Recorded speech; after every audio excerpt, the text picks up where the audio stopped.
Welcome back, everyone. Just jumped on some Dynasty Heroes today. Everyone say today. Today we have unlocked Mine Wars. So if you're not familiar with this concept already, it's basically like a guild war, I guess.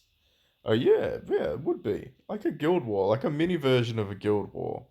So, except it doesn't have a reset basically. So you're gonna have access to the mining area. Everyone on the server gets it at the same time, which is nice.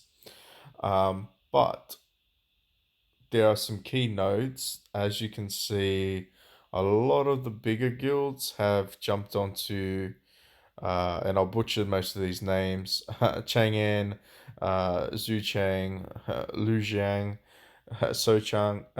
Basically, you'll notice that people start to rotate between who's got the times three and who's got the times two, but it's the system. The game is a little bit predictable, so it mainly gives the times twos and times threes to the bigger mines. So the ones that I just mentioned, it will give it to some of the smaller mines as well, of course, but it kind of rotates through the main ones. At the moment, we're just on one mine.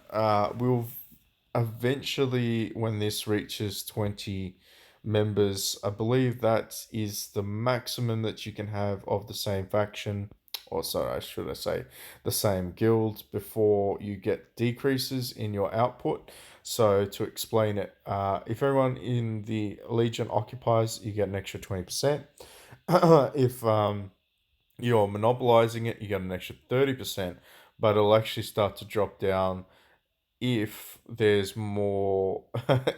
If you exceed the capacity of the mine, it'll actually start to reduce. So it's very important to have a Discord or WhatsApp channel just to communicate the intentions. You may even consider doing a list of who can go where. It's tedious, but it does assist in the long term, purely because you'll see a lot of people, a lot of the free to play players will jump from a times two mine to a times three mine. Even if the times three mine is full, they'll just hop around the mines. Stay in your own lane. That's my advice. Just stay in your own lane. I know it sucks saying that, but at the end of the day, you're disadvantaging the rest of the other guild as well. And we can manage at least two, maybe even three mines, so we can pick and choose where we want to put it. I just saw Kakashi came over here. Maybe he's attacking some people. Who knows? That's another thing that you can do that makes this a little bit more interesting. Uh, I don't think anyone's got a battle report at the moment, which is good. We're in an alliance with Excellent Era, so we're not going to go attack these guys. But they came in first. They picked the top three, like a times three mine. We got the times two mine. We may go back to here when this hits times two. Um, and this is where kind of we incorporate going and attacking other mines as well. Uh, so your troop is 100% HP. You don't need to replenish it. Your corn is what does moving, so that allows you to move between mines, and your battle token allows you to attack. Even the strongest player can be overwhelmed by an entire guild. So think, don't think just because you got the best team that you are gonna lose. That's not how it works. So yeah, basically you can just swarm guilds and mines and continue to attack them. I see some people have attacked red a little bit. Maybe that's my guild because I said we were going to take Zhu Chang. Um, I mean, all right, let's just move there. I'll give you an example. We're going to go there and we're going to attack this guy. So we blitzed him 5 times and he's down to 16 troops. Then he's down to 6 troops. Always grab these when they pop up. Don't be afraid. Tap it, tap it, tap it, tapper. Um, when I say it doesn't matter about your, it helps to have a strong team. But like I said, like one strong player can basically hoard like an attack as many times as they want. Whereas like a swarm of little baby players can just swarm on you and annihilate you because they're gonna have a lot of more opportunities to blitz you. So they'll eventually will you down, even if it's one or two units a day. But yeah, that's just an example. So I'll move back to my guild here. Just and I think XEK is going to attack them. Maybe nah, he didn't. So if you want to get your troops back up though, let's see if there's a way to do that. I think they can replenish themselves, but it doesn't really tell you in the instructions. Gives you a little plus icon here. Let's have a look at mind privilege. So for 7 days, you get additional tokens to forage, defend, and attack, and your troop unit is increased to plus 100. So if you were serious about Mind Wars and you just wanted to go and kill everyone, you probably need the Mind War privilege pack. I'm not gonna lie. Um, it just gives you additional abilities to do it. I don't know. We'll check back and see in a day or two. Reach mind refresh countdown. 6 hours. Maybe that's what it's talking about. Maybe after 6 hours, I'll get some more troops. We'll have a look after that. Overall, it's not a bad system. Make sure you join an alliance if you can.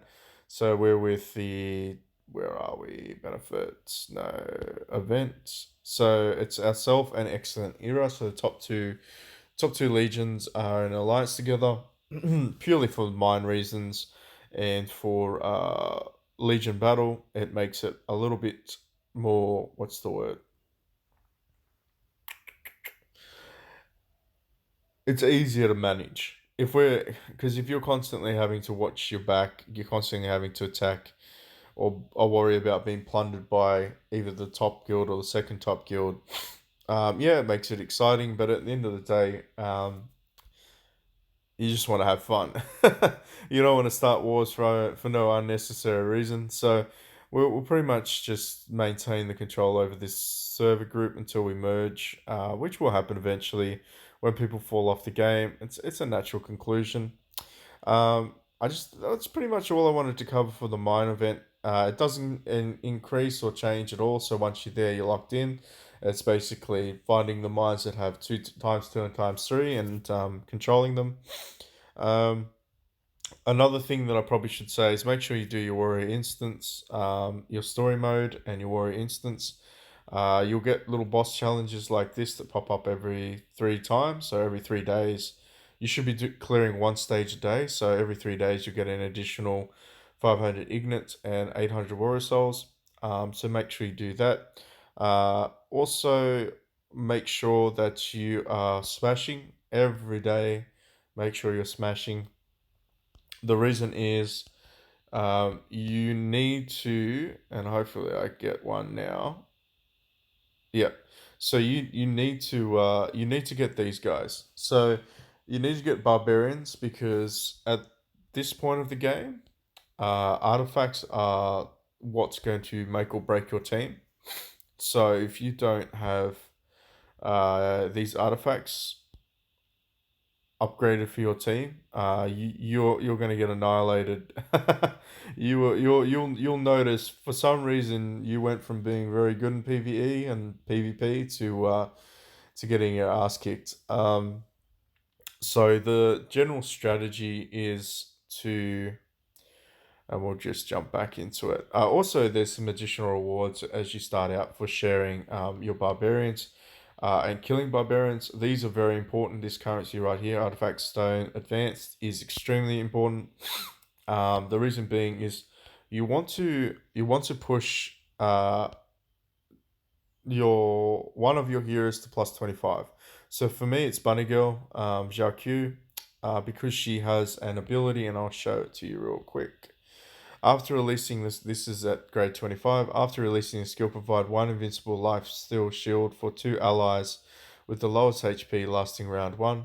So if you slot her out, if you put her in slot one, she'll put the shield on you, and then she'll put the shield on your slot two hero. If you put her in slot two, obviously your slot one hero will get attacked, so then she'll take the shield, and your slot one hero will take the shield, vice versa. If you put it in the last position of your formation, then it's whoever two heroes have the lowest HP at the time. So a strategy is normally to throw your DPS up front, then throw Zhao Q at second slot, and basically you keep putting infinite loops of shielding on your slot one hero, so he can't die. The reality is, though, you're going to fight teams that attack your backline, so that might throw it out a little bit. But the shield is the game breaker. People with the shield early game can't be counted because there's no Chow Chow. People will run a double shield team, so Zhao Q and where are you, my dude? I found you before when I was looking. You're away hero. Yes, you are. And you've got claws. That's not the guy. Where are you? No, I know you're away hero. Ah, that's why. You're not divine, unfortunately. You can't be divine. Zhang He. Zhang He has a very similar ability. However, he only does one hero to shield.